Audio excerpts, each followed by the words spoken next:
Okay, so for my two leaders, I'm going to be discussing Paul G, who I know personally and is actually my boss, and Bill Andrews, who I do not know personally but was the boss of my really good friend. So Paul G manages the staff and service at Outback, and I think that he is a very successful leader.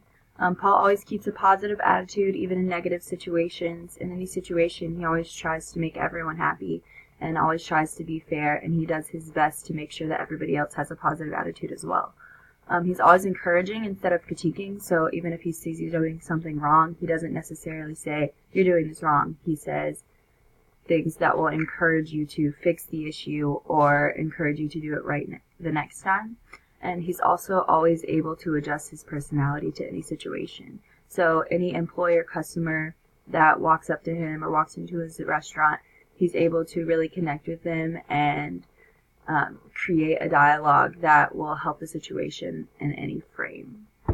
Bill Andrews is an owner and manager of his own produce distribution company. I would say he is not a successful leader. He has a very high turnover rate of employees because he often has fits of anger and frustration. And a lot of the times, from what I've heard, they're like not really, there's not really like a cause for them. He just gets angry. He also uses manipulation to coerce his employees into performing tasks, which is never a good leadership quality to have.